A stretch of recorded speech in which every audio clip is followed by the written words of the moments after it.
fáilte a bheith ascu na neachcin neonach na neachcin an an dainneach in neise agus had dóin.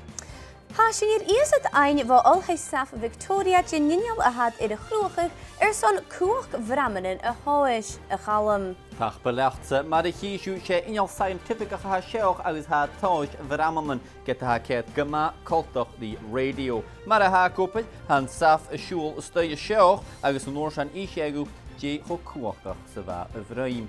Cearst ma ha fiach seoch. Dé seall?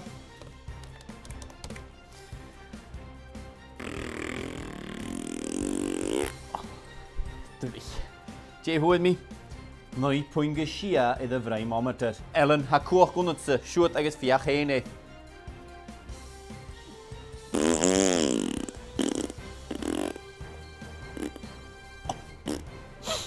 O fo, ha ni'n iawn brisio.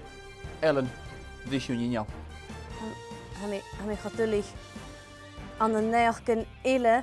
Wa muintir chalanis den bheachcin deach túsach in chalanis I gut in lá eile char a scíal ora son lá go lé, ach an nuair sin thug I cheó agus bha déráis an san náte chearst. Hanna Polish a coiad son na scáhan a chádaích na túsachan.